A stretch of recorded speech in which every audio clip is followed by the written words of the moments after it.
Hello everyone, welcome back to Cooking with Donna. Today I wanted to show you something quick and delicious. Quick can be delicious, and in this recipe it's a delicious recipe I'm gonna share with y'all today. It's basically made up, it's if you like cream cheese or strawberry cream cheese strudel, this is definitely for you. It can be eaten hot. I like it chilled. It cuts more better because when you eat it warm, it kind of tends to go everywhere. So it's best to eat it very lukewarm or chill it. That's how I like it. And it cuts nice and firm, you know, like a cheesecake. But we're going to be using 2 8-ounce cans of the crescent rolls, the butter flavor. I like the butter flavor. Now make sure you're using the 8-ounce cans because they do come in a bigger size and you don't want that. Okay, you're going to be needing 2 of those. You're going to be needing 1 21-ounce can of strawberry pie filling or your fruit filling or topping. Okay, and you're going to be needing a stick of melted butter. I have real butter there. 3/4 cups of sugar, a cup of sugar for the top for sprinkling, and a teaspoon of vanilla. And that's basically all you're going to be needing in a 13 by 9 pan here I have, okay? So what I'm going to do here to this cream cheese, I already got it all stirred up. I didn't want it whipped because I don't want it light and fluffy. I want it to be kind of dense. So I just kind of stirred it and got the lumps out of it, softened it a little bit, let it come to room temperature a few hours, and so you can work it better. And to that, I'm going to be adding 3/4 cups of the sugar and a teaspoon of vanilla. And I'm just going to mix this in. All right, I got that sugar and vanilla mixed in with the cream cheese. You know, I don't even know if I told you how much cream cheese I put in here. I put in 2 8 ounces and then 4. So you're going to use 2 of the 8-ounce packages and then get you one of the little 4-ounce ones. So that's what you'll be needing there, which is a total of 20 ounces of cream cheese. So it's 2 8 ounces, or if you have 3 packs of cream cheese, just do 2 of the 8 ounces and half of the other 8-ounce one. So we have that mixed in, as long as you got all your lumps out of there and it's nice and creamy, okay? So let me get that out of the way. Now, what we're going to do is slide this over here. I'm going to get my croissants, one of those in here, and I'm going to pinch those seams together. All right. Now, on my pan, you can lightly butter it if you're not feeling too good about it sticking. But what I do, you can do this on top of your countertop and just pinch these together. But I've always, I'll just do it right in here. But you're basically going to get these even at the edge, and you want to pinch all these seams here. Just get them all pinched together. And then I'm going to put my cream cheese, but get it all even pressed in here. And I'll have to pull this down some, so I'm going to get this evenly put in there. Alrighty, I got that all pressed in there.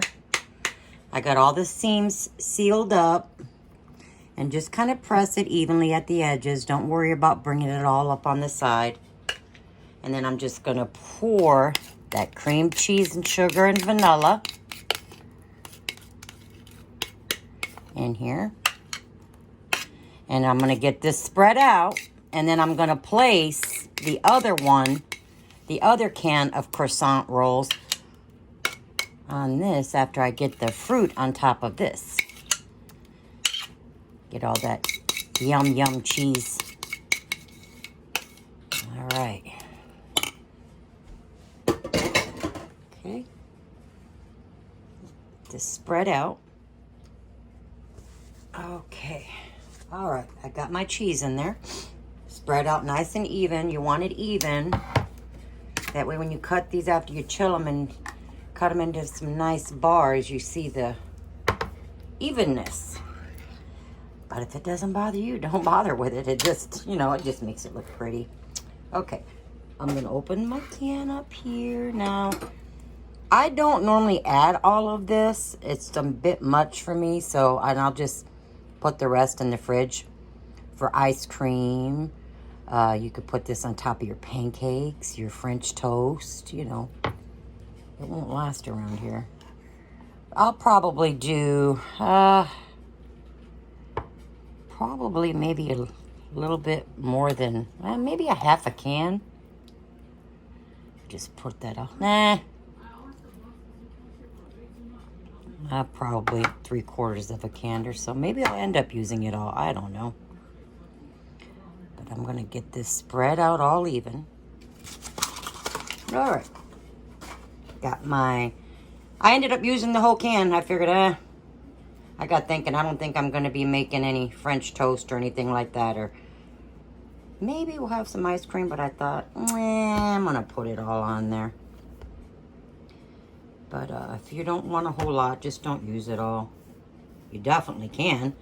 But I'm getting my other croissant, my can of croissant rolls here, unrolled.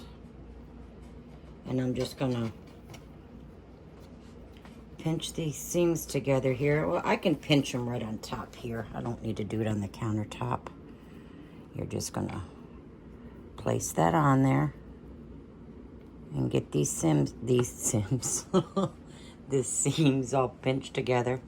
But let me get these pinched. Okay. Got all that pinched together. Now, if it's not even on the sides, you can tear some of the dough off and then just tuck it down in there. But just make sure those seams are sealed. Because we're going to put some butter. Okay, I've got my butter here, a whole stick. Melted, and I'm just going to drizzle this all over top. And that's a stick of butter, which is 8 tablespoons of melted butter. Okay, just get it all over that croissant dough on top. This gives it that beautiful pastry like taste that we all enjoy with these strudels. Now I'm going to take my 1/4 cup of regular sugar and I'm just going to drizzle this all over the top. And do preheat your oven. I don't know if I mentioned that in the beginning, to 325. Because you want to bake this slow, because you do want this to bake through, okay? Because you don't want this to be half raw on the bottom. So you're going to cook it till it's golden brown. And this could take maybe 40 minutes to maybe even an hour. It just depends on our ovens, right? So slow and golden brown. And we're going to continue putting this sugar. My oven's ready. So when this comes out, we'll be back. All right, there it is. Mine cooked about 50 minutes, guys. And another thing I wanted to bring up to you, when you put your butter all over, a lot of the butter sometimes will settle in the middle. So just kind of move that pan back and forth as you're baking it and let that butter spread out. Or use a pastry brush or something to brush it on. Because I should have done that and mine settled in the middle and I didn't want that. But it's still going to taste just as good. But butter it down really good. And do rotate the pan several times for even browning. But mine cooked, like I said, almost 50 minutes. And you're going to cook it slow. And I like to bake it in these glass pans. Because you can see underneath the browning. You know, believe me, I learned my lesson with the other pans. Because... you know, I done it one time and the dough was still raw on the bottom. But anyways, I'm going to let this cool and I'm going to refrigerate it for a few hours afterwards. So we'll be back later to show you how it looks when it's cut up. All right. All right, guys, there they are. They've been chilling now for maybe 5 or 6 hours. I cut them into some squares, as you can see. I already snuck one and had one. And as I said in the beginning of the video, I usually don't use the whole can of strawberries, and I did. But that's what they look like. Don't they look good? But next time I think I'll go with the half can like I usually use. But if you like strawberries and that stuff there, go ahead and use the whole can. But as always, thank you for watching, and please like and subscribe and let me know your thoughts on them. And until next time, we'll see you guys later.